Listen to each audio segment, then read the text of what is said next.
Сәлем достар!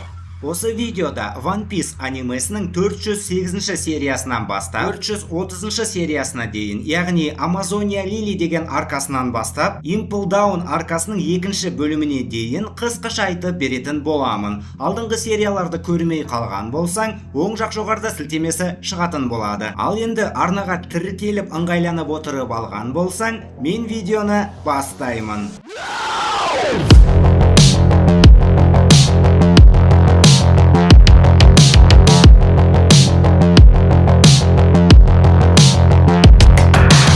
Сонымен Луфи 3 күн бойы ұшқан соң Amazon Lily аралына құлайды да қайда екенін білмесе де қарны пиздес ашып қалады. Накамаларын құтқара алмай қалған кезін есіне алып, бір-бірін табуға көмектесетін библикартасын шығарады. Бөгет болған жартасты сындырып тастайды да аңдып жүрген қабанды жеп алып, баяғыда атасы Ну орманда тірі қалуды үйреткенін есіне түсіреді. Сосын көп деген саңырауқұлақтар тауып алады. Біреулер қабанды пісірген түтінді байқап қалып, сонда келеді де бір секси блондинка Луфиді тауып алып, Луфиді денеге шығып кететін саңырауқұлақты жеп қойған ауылдарының бір тұрғыны деп ойлап қалады. Жергілікті типа дәрігерге алып келгенде, ол саңырауқұлақтарды жұлып тастаңдар дейді де денеде қалып қойған тамырларды өртеп тастайды. Сосын Луфидің быт-шыты шығып жатқанын көреді де оны жуындыруды бұйырады. Өзенде толықтау келген бір қыз Луфидің татағын қалып қойған саңырауқұлақ деп ойлап қалады. Бірақ мынауың біртүрлі ғой. Бүкіл күшімен жұлып тастамақшы болады. Бабка Неон деген жергілікті старейшина кенеттен Луфидің еркек екендігін айтады. Өте көп таң қалу. Еркектерге келуге тыйым салынған Amazonia Lily аралы. Анда-санда аралдың тұрғындары басқа жаққа кетіп қалып, жүкті болып келеді екен. Бірақ белгісіз жолмен тек қыздар ғана туылады екен. Таудың төбесіндегі қалада барлық жұмыстарды қыздар атқарады. Сонымен қатар бұл жерде жергілікті UFC бар екен. Оған қоса бұл жерде сұлулық күшпен есептеледі екен. Луфи клетканың ішінде есін жинайды да шляпасын қайтарып алып, өзінің жалаңаш екендігін байқайды да жаурап қалғанын айтады. Жергілікті тұрғындар оның бұтының ортасында салбырап тұрған нәрсенің не екенін қызығушылықпен сұрағанда: Вы что, не знаете, что ли? Это яйки! Яйки! Сосын жұмыртқасы алтын екенін айтып қалғанда ол жылтырай бастайды. Қыздарға қатты ұнап қалғандықтан арасындағы біреуі шығарып көрсетуін өтінеді. Луфи мүмкін емес екендігін айтады да өзінің киімі жыртылып қалғандықтан сары қыздың тігіп берген киімін киіп алып, көңілі түсіп кетеді де ашумен гүлдерге толы киімнің ұнамайтындығын айтады. Қыздар Луфи ашуланып кеткендіктен оны нысанаға алып, өмірін құтқарғаны үшін алғысың осы ма деп найыз жасай бастайды. Ал Луфи оны құтқарғаны туралы ештеме білген жоқ болатын. Сосын ол накамалары тосып тұрғанын айтып, тезірек кету керек екендігін түсіндірмекші болғанда, амазонкалар оны тыңдамайды. Бірақ Луфиді жебемен тоқтата алмайсың. Нәтижесінде жаппай оны қуалай бастайды да қоршауға алады. Луфи болса накамаларын табу үшін библикарта керек екендігін есіне түсіріп, өзіне киім тігіп берген сексуальный сары қызды өзімен ала кетіп, таудың үстіне қарай қаша жөнелгенде, оның артынан қуғыншылар кетеді.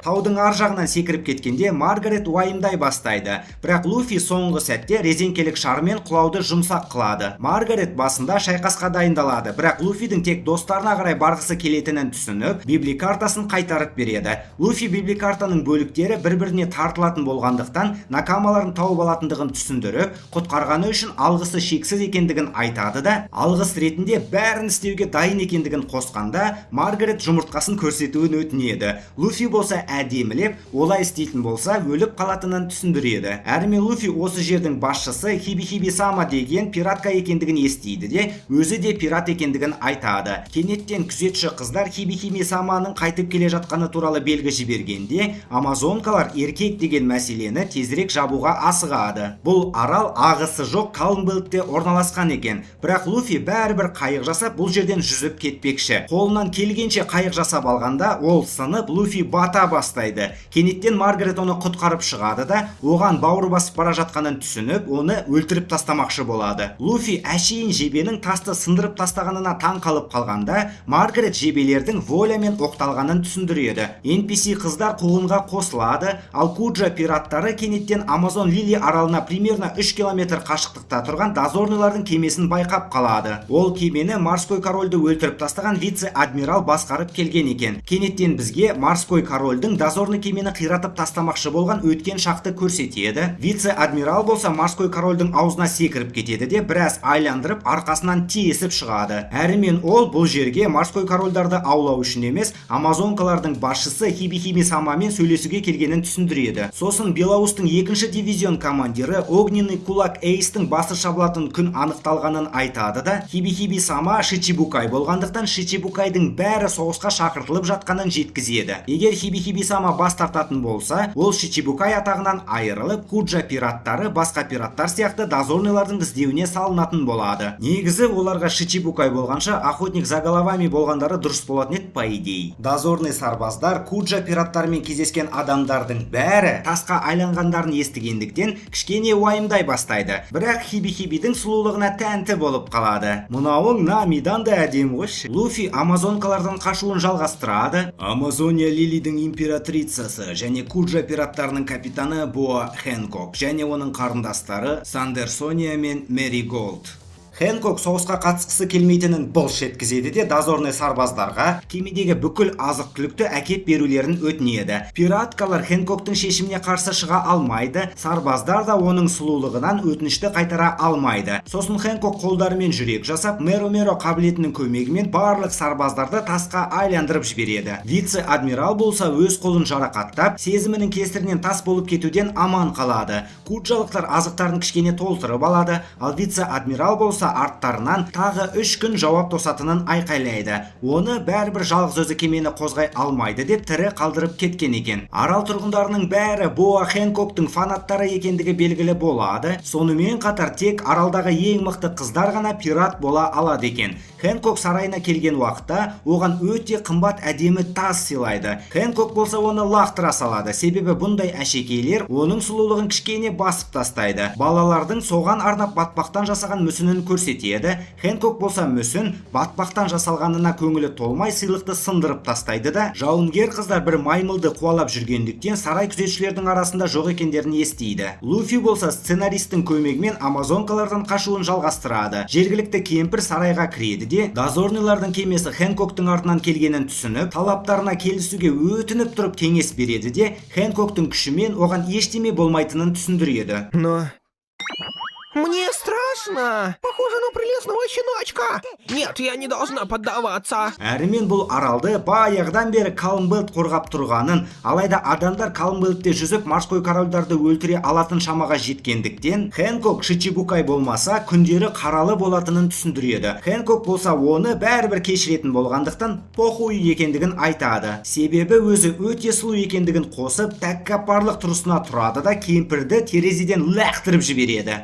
Хиби Сама, қалай дәтіңіз шыдады? Қолымнан тайып кетті. Бабуля Неон болса крутой болғаны соншалық жерге аяқпен түседі. Кенеттен Хиби Сама жуынуды шешкендіктен тревога басталады да жедел түрде сарайдың қақпалары жабылады. Бір кішкентай қыз үнемі Хэнкок жуынатын уақытта барлық қақпалар неге жабылатындығын сұрағанда оған түсіндіріп береді. В общем, баяғыда Хэнкок қарындастарымен бірге Гаргона есімді бір құбыжыққа қарсы шайқасқан екен. Короче, шайқаста Хэнкоктар жеңген уақытта оларға Гаргонаның қарғысы тиіп, арқаларында көздер пайда болған екен. Яғни ол көздерді көріп қалған адам сол сәтте тасқа айналып кетеді типа. Әрімен бізге тырдай жалаңаш Боа Хэнкоктың жуына бастағанын көрсетеді. Луфи қыздардан қашып қабырғаға шығып алады да аралдың басшысы ең биік сарайда мекен етеді деген оймен бірден басшыға баруды шешеді. Амазонка қыздар болса Хэнкоктың аралға кіріп кеткен еркек туралы біліп қоюы мүмкін екендігіне қатты уайымдай бастайды. Луфи болса тура жуынатын бөлмеге құлайды да батып жатырмын деп ойлап қалады. Бірақ бассейн терең емес болып шығады. Сосын алдында тұрған тырдай жалаңаш қызды көреді. Хэнкок болса Луфиді көріп ашулана бастағанда, Луфи оның арқасындағыдай белгіні уже көргенін айтады. Қарындастар бөлмеге біреудің құлағанын естіп келеді де, мұнда не болатыр? Анау менің арқамды көріп қойды. Өлтіру керек. Ей, тоқтай тұрыңдар. Көргеніңді көрге алып кет. Меро.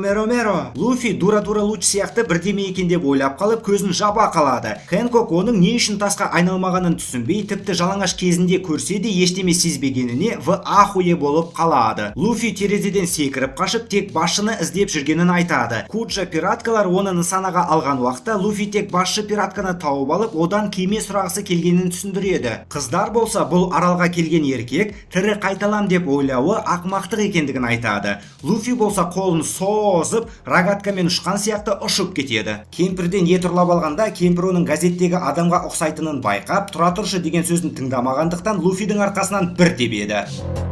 Куджа пираттары да келіп үлгереді, ал кемпір болса Луфидің газеттегі басына 300 миллион тігілген новичок екендігіне көзін жеткізеді. Луфиді гладиаторлық шайқасқа дайындайды. Хэнкок болса оның аралға қалай келгенін түсінбей тұрғанда Луфи өзі де білмейтінін айтып, тек аспаннан түскенін айтады. Пизда бол, соған сеніп қалады деп ойлап отырсың ба? Луфи тағы бір рет тек накамалармен кездескісі келетінін айтады. Тұрғындар оның сөзіне сенбей, оның белгісіз бір жаман ойы бар деген болжам жасайды.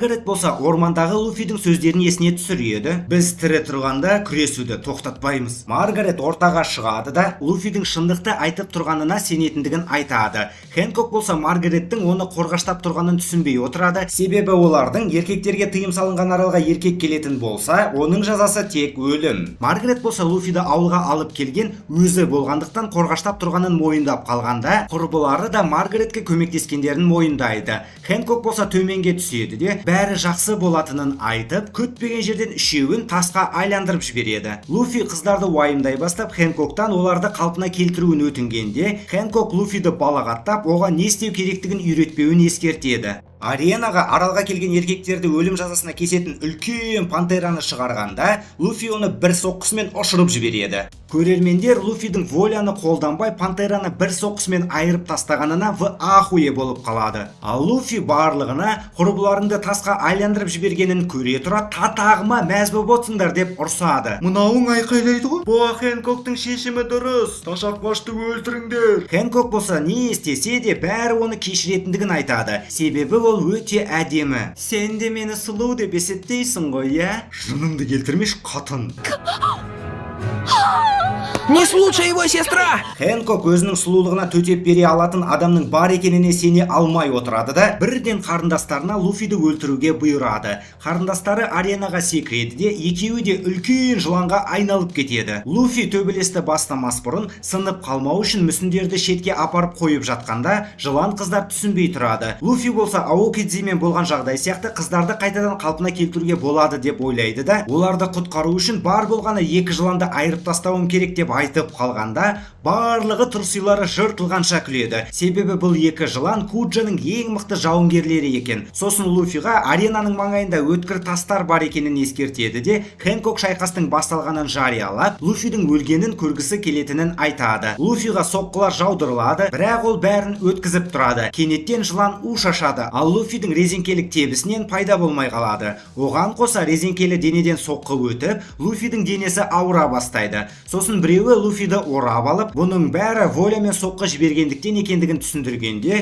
Луфи уже бұндай соққы жегенін есіне түсіреді. Ал Луфи неліктен өлім жазасына кесілгенін сұрағанда, өлетін адамдар үшін де бұл құпия деген жауап алады. Луфи босанып алып пулеметпен соққы жібереді, алайда Соняға соққылары тимейді. Келесі соққыда Луфи аренаның сыртына ұшып кетеді де, соңғы сәтте әрең дегенде үшкір тастардан аман қалады. Аренаға қайтып келіп, қайтадан ұсталып қалған уақытта Соня Маргареттің мүсінін ұстап алады да, қазір сындыратындығын айтады. Луфи болса тоқтауын өтініп тұрады, ал Соня 3-ке дейін санап мүсінді енді сындырмақшы болғанда, Я же сказал, прекрати! Лежать!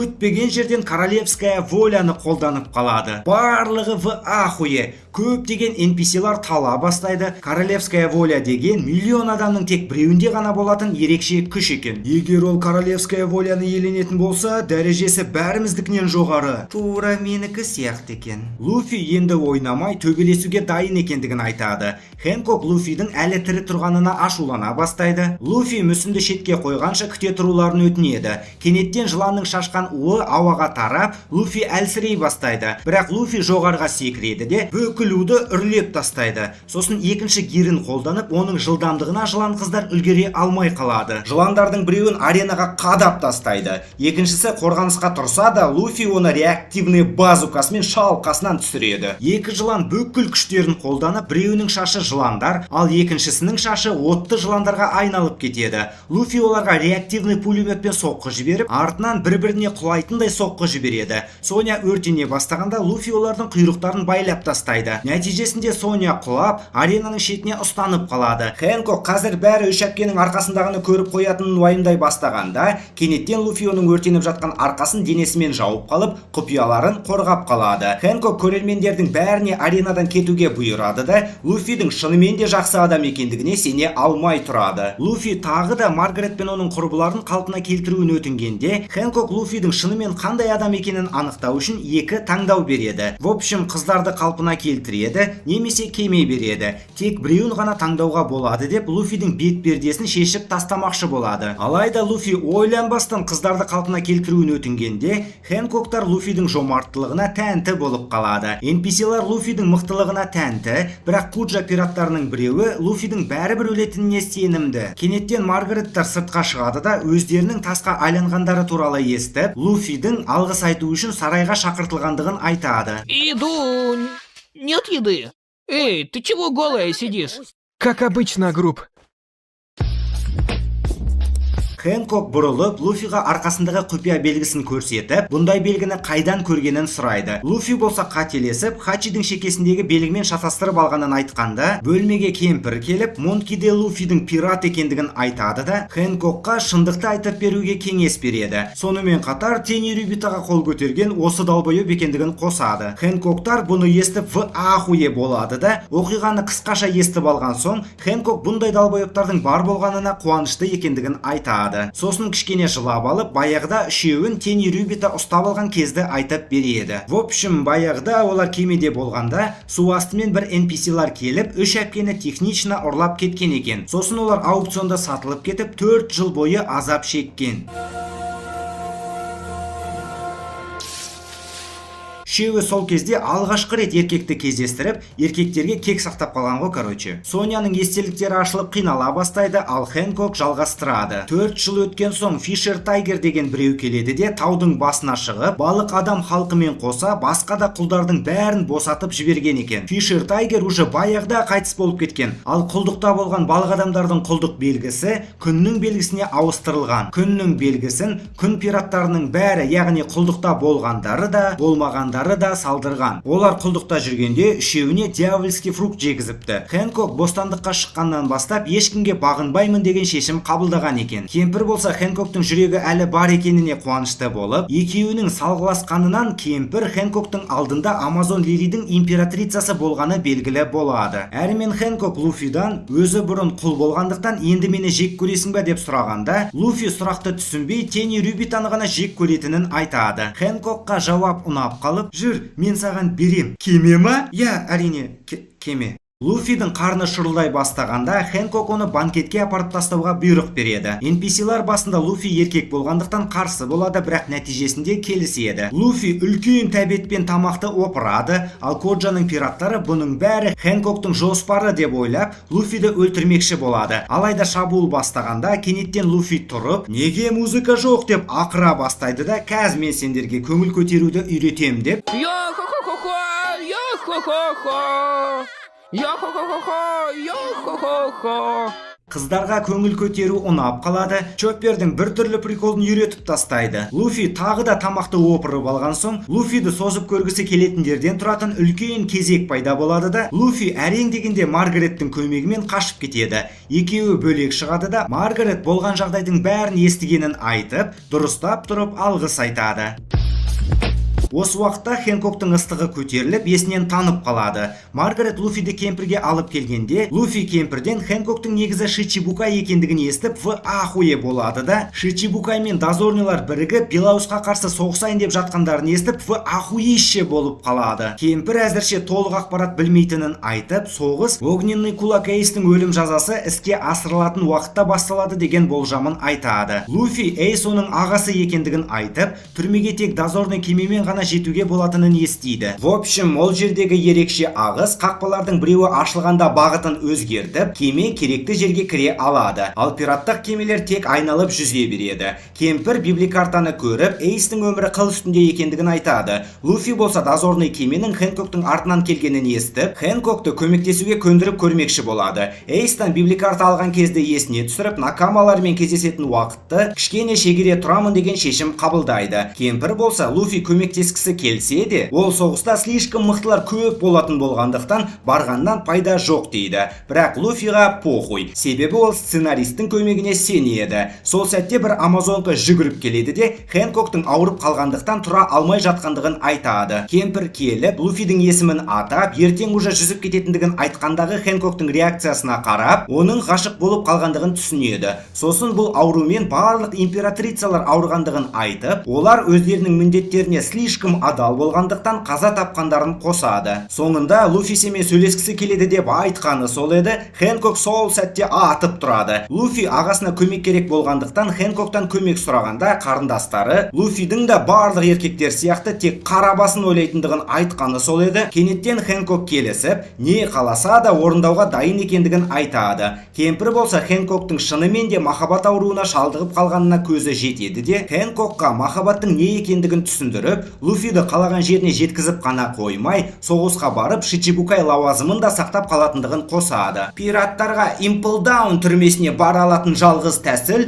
тек тұтқынға түсу ғана. Нәтижесінде Хэнкок өзін тосып отырған вице-адмиралға қоңырау шалып, келіскендігін жеткізеді де, Эйсті құтқаруға үлгеру үшін ертерек жолға шығуды шешеді. Хэнкоктарды амазонкалары шығарып салады, ал Луфи сары қызға да ұнап қалады. Луфи Хэнкокты Хэнкогүл деп атайды. Дозорный кемеге мінеді де, вице-адмирал Хэнкоктың алдымен Эйсті көремін деген ерекше талабына келіседі. Бірақ Имплдаунға Хэнкок жалғыз барады деген шешім қабылданады. Хэнкок амазонкаларымен қоштасып, дозорный кемеде кетіп бара жатып, жүрген ыңғайсыз болғандықтан Луфиға кішкене жоғары отыруын өтінеді. Вице-адмирал бір гәпті сезіп қалғанда бізге Луфидің қайда отырғанын көрсетеді. Хэнкок вице-адмиралға күмәнің болса шешіндіріп тексеруге рұқсат береді. Вице-адмирал болса кішкене қиялдап алады да күмәнданғаны үшін кешірім сұрап тексеруден бас тартады. Сосын Хэнкок кемені жүргізу үшін сарбаздарды қалпына келтіріп береді. Теңіз дозорының бас штабы. Сенгокуға Хэнкоктың келіскендігі туралы баяндалады. 7 Шичибукайдың алтауы осында жиналды. Сұңқар көз Михоук, Бартоломеу Кума, Дон Кихот Фламинго, Геккамория, Маршал Детич және Боа Хэнкок. Ал 7-ші Шичибукай Джимбей Белауспен соғысудан бас тартқандықтан оны түрмеге қамап тастаған екен. Кенеттен түрмеге еще гарп кетіп қалғандығы белгілі болады. Сол сәтте жедел баяндама келіп, Белаусты аңдуға жіберілген барлық 23 барлаушы кеме жойылғандығы жеткізіліп, қазіргі уақытта Белаус жайлы ешқандай ақпарат жоқ екендігі баяндалады. Имплдаунға гарп Эйстің жағдайын білуге келеді. Хибе болса бөлмесінде Луфидің жанында отырып, Луфимен бірге хентайды қиялдап отырады. Әрімен Нами Погодя деп аталатын кішкентай аралшыққа құлағанда,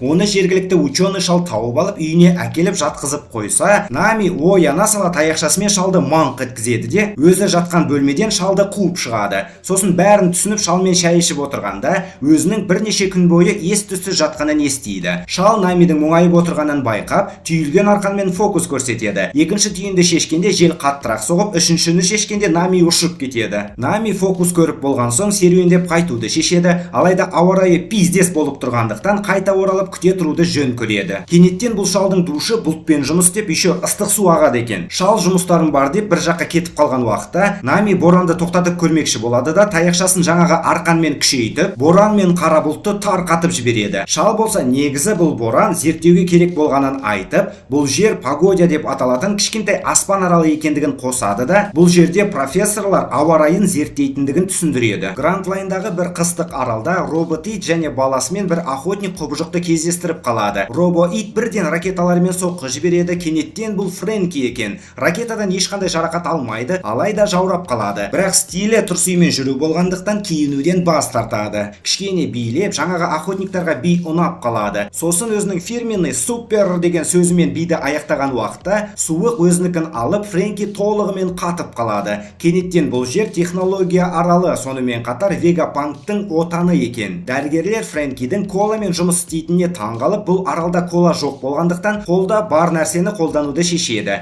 Біраз уақыт өткен соң Фрэнкидің өзі шығады да ақ сүйектер сияқты майысып, коласын шаймен алмастырғандарын түсіндіреді. Шигол болса бұрынғы Фрэнки крутой болған деп бимен есіне түсірмекші болады, алайда ойы іске аспай қалады. Екі сарбаз Хэнкокты сығаламақшы болады да сол сәтте тасқа айналып кетеді. Луфи тамақты опыруын жалғастырады, ал Хэнкок қиялдауын тоқтатпайды. Чоппер екі үлкен құстың оны доп ретінде пайдаланып ойнап жатқанынан оянады да өте жоғарыда орналасқан ұяда екендігіне көзі жетеді. Ойын барысында Чоппер төменге құлап кетіп, аниме болғандықтан тірі қалады. Сосын өз-өзін жігерлендіріп, накамаларын библикартаны қолданып таба алатындығын есіне түсіреді. Ұйықтап оянған сәтте жақын арада бешбармақ болып кететіндігін түсініп, паника ұстай бастағанда жергілікті NPC-лар сөйлейтін бұғыға в ахуе болып қалады. Сосын құстардың ұшып келгенін көріп, тамақ жайында қалады. Ал Чоппер соңғы сәтте формасын ауыстырып аман қалады да, құстар оны ойыншық ретінде, ал жергілікті NPC-лар оны тамақ ретінде қабылдайтынына шатыры тайып жатады. В общем, бұл аралды құстар билейді екен. Осы уақыттарда Гранд Лайндағы Арман деген аралда Санжи өте көп қыздардың арасында есін жинайды. Ол есін жинаған сәтте бір қыз қашып кетеді. Библикарта мен накамаларын таба алатынын есіне түсіреді де, әзірше өзіне қараған қыздың қалып кеткен платочигін қайтарып беруге келеді. В общем, қыздың құлағына лапша іліп, сүйем күйем дейді де, көйлектерді ұнатасың ба деген сұраққа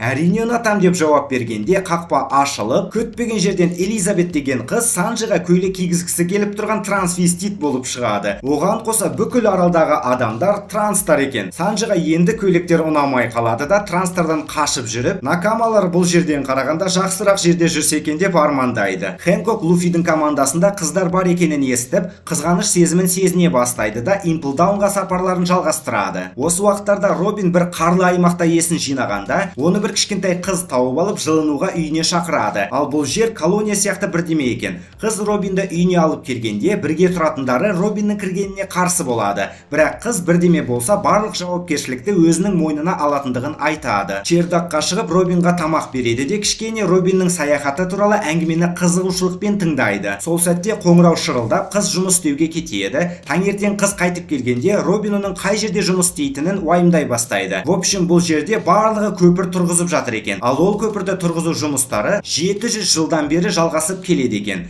Қыз Робинға салған суреттерін көрсетеді де, аралдарды көрмегендіктен тек фантазиямен салғанын түсіндіреді. Суреттердің біреуі аспан аралына ұқсайды екен. Іші тар бір қатын Робин туралы айтып қояды да, бақылаушылар іздеуге келгенде, Робин терезе арқылы шығып үлгеріп, бақылаушылар Робинді таба алмай қалады. Бастықтарына сурет алып келгенде, ол қыздың реакциясына қарап, суреттер қыз үшін бағалы екендігін түсінеді де, бірінен кейін бірін сындырып, Робин туралы сұрастыра бастайды. Кезек аспан аралының суретіне жеткенде, сыртта Робин бір-екі күзетшіні айырып, беріле салуды шешеді. Ал күзетші әлі келуге уәде беріп, әзірше бос екендерін айтады. Робин тұтқынға алынады да, оған бұл жерде қылмыскерлер және мировой правительствоға қарсы шыққан адамдар жұмыс істейтіндігін түсіндіреді. В общем, Робин өмірінің соңына дейін Кенни Рюбиталардың бұйрығымен тұрғызылып жатқан көпірде жұмыс істейтін болады. Гүлге ұқсайтын Боуин аралында Усоп үлкен қоңыздан қашып келе жатқанда, найза сияқты бірдеме ұшып келіп, қоңызды өлтіріп тастайды да, найзаны лақтырып Усопты құтқарған адам өзін Геркулеспін деп таныстырады.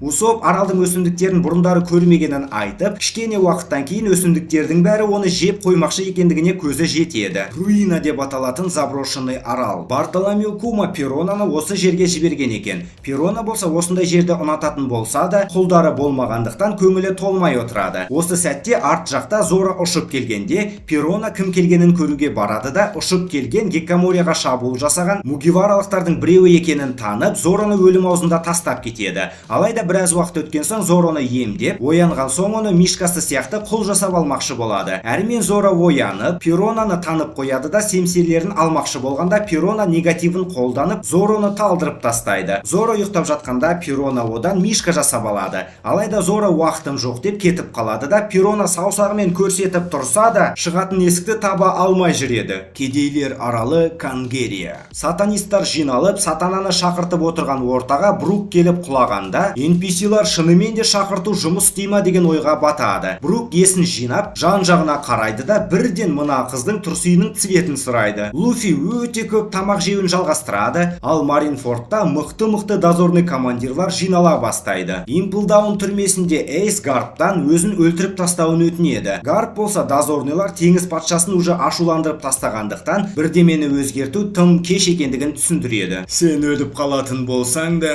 Белоус уже тоқтамайды. Эйс болса көз жасын ағызады да әкесі болып кеткен Белоусты уайымдай бастайды. Кенеттен бізге капитан Багидің кемесін көрсетеді. Онда Арвида Сама қазіргі уақытта Багиді құтқару мүмкін емес екендігін айтады. Пираттар капитандарын тастамайтындарын айтқанда, Арвида қайғалып бара беріңдер дегенде, олар примерно болатын жағдайды түсініп, капитан Багимен алғыс айтып қоштасады. Әрімен бізге Имплдаунда сотталғандарды қалай қинайтындығын көрсетеді. Бір адам тектес бұқа шулап отырған екі сотталғанды өлтіріп тастайды. Правосудие қақпасы ашылып, Луфи отырған кеме Имплдаунға жетеді. Эйс өте маңызды тұтқын болғандықтан Имплдаунның маңайында 10 үлкен дозорный кеме қойып қойған екен. Ал Вызов Пятида тек 5 кеме ғана келетін болатын. Фараонның фигнясын тағып алған мужикқа Багидің қашқандығы туралы баяндалады. Бастықтың орынбасары өзін Ганнибал деп таныстырады да, болашақта түрменің бастығы өзі болатындығын айтып, өзі және көмекшісі ертіп жүретіндерін жеткізеді. Көмекші қыз жолда бұл түрмеге түскендердің бәрін 200 градус ыстық сумен мамалататындарын айтады да, бірақ қинағанды көтеніне де қыстырмайтын тұтқындар бар екендігін қосады. Ерекше қонақтарға арналған арнайы бөлмеге келеді де, сізге сенбей тұр деп ойлап қалмаңыз, біз просто сізге сенбейміз. Бұл түрменің әрбір метрінде улитка камералар орналасқан екен. Огненный кулак Эйстің өмірі қиылатын уақытқа 33 сағат қалды.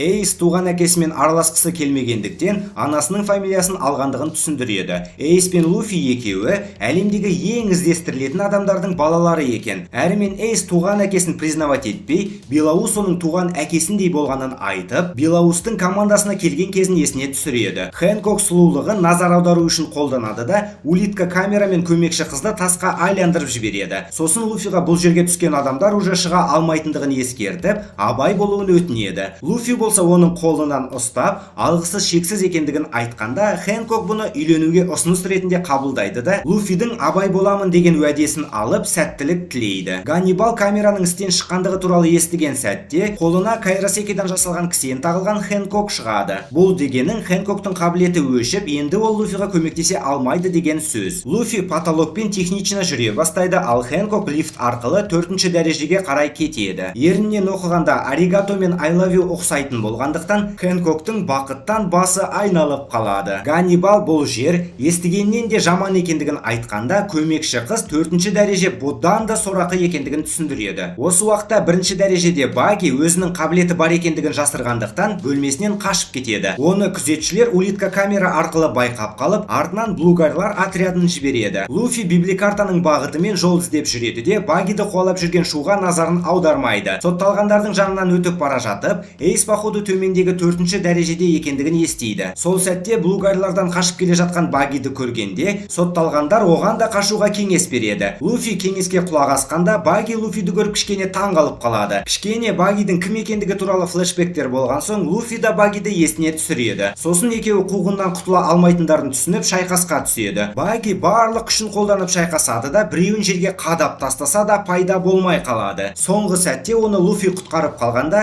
Баги оның мықты болып кеткеніне тәнті болып қалады да, Эйсті кездестірген кезді айтып береді. В общем, ол командасымен жүзіп келе жатқанда, кемеден кенеттен Эйс пайда болады да, Луфи туралы айтып жатқандарын естіп, керек болса Луфидің қай жерде екенін айтып бере алатынын айтады. Дозорныйлар Белоуспен шайқасуды шешсе, точно естері ауысып қалды походу. Баги Луфидің 4-ші дәрежеге бармақшы екендігін естіп, бөлек кетпекші болады да, соңғы сәтте оның қолындағы қазына картасы бола алатын браслетті көріп тоқтап қалады. Оларды күзетшілер байқап қалғандықтан екеуі қаша жөнеледі. Қашып бара жатып, Баги оны 4-ші дәрежеге апаратындығын, бірақ есесіне браслетті бересің деп келіседі. Сосын бізге Багидің қабілетін түсіндіреді. Ол аяқтарынан басқа бүкіл денесін бөлшектерге бөліп, тіпті ұша алады. Алайда аяғынан алысқа кете алмайды. Әрімен бізге Багидің жаңағы браслетті іздеп жүрген флешбектерін көрсетеді. Ол шахтерлармен жұмыс істеп кетіп, кенеттен пират екендігі есіне түсіп кетеді. В общем, ол шахтада ештеме таба алмайды, бірақ оны дозорныйлар ұстап алып, осылайша Имплдаунға қамалған екен. Абайсызда Баги браслеттің карта екендігін айтып қалып, арам ойға бата бастағанда,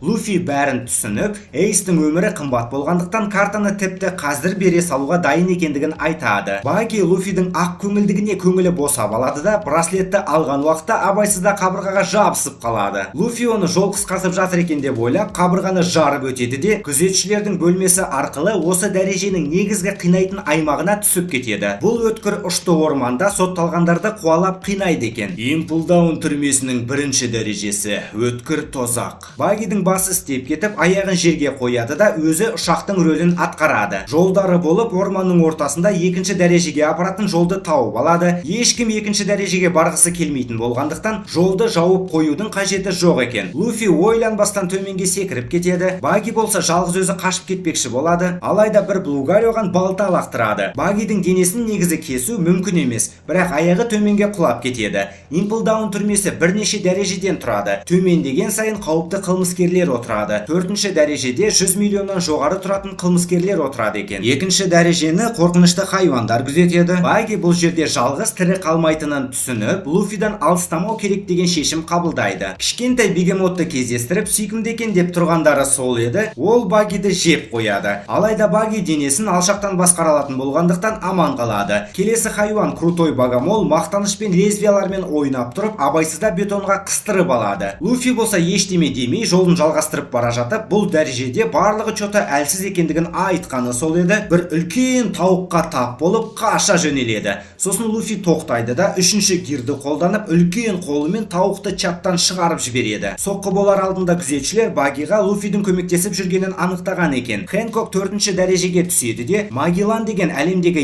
ең мықты түрменің бастығымен танысады. Қазіргі уақытта оның іші өтіп жүргендіктен күніне 4-ақ сағат қана жұмыс жасайды екен. Бірақ ол керек болған уақытта бүкіл мәселені шеше алады. Имплдаун түрмесінің бастығы Магеллан. Магеллан кекіріп қалып, чуть болғанда орынбасарын өлтіріп ала жаздағанда угар ұстайды. Хэнкок болса тәккаппар стойкасына тұрады да, өзі тұрған жерде тағы бір рет кекіретін болса өлтіріп тастайтындығын ескертеді. Магелланға Луфи туралы баяндап жатқан уақытта Хэнкок сұлулығын пайдаланып тезірек Эйсті көргісі келетіндігін айтады. 2-ші дәреже күзетшілерінің бөлмесі Луфидің арқасында қиратылып қалғандықтан олар байланысқа жауап қайтармай тұрады. Луфи төменге түспекші болып тұрғанда 2-ші дәрежеде мистер 3-ші отырғандығы белгілі болады. Баги камералардың кілтін тауып алады да, сотталғандарға кішкене прикол ұстап, капитан Багиға алғыс айтыңдар деп барлық сотталғандарды босатып жібереді. Сотталған NPC-лар қашпақшы болады, алайда бірнеше хайуандарды кездестірген соң камераларына қайта оралып, сол жерде кішкене қауіпсіздеу екендігін айтады. Мистер 3-ші Луфимен амандасады да, бізге Луфидің бір теуіп мистер 3-шіні талдырған флешбекті көрсетеді. В общем, ол түрмеден қашу үшін көмектесуге дайын. 3-ші дәрежеде күзетшілер карта ойнап отырады. Жаңа команда үнемі естіп жүрген сөздерін қайталайтын, адамның түрін иеленетін арыстандардан қаша бастайды да, дәреженің басты хайуанына тап болады.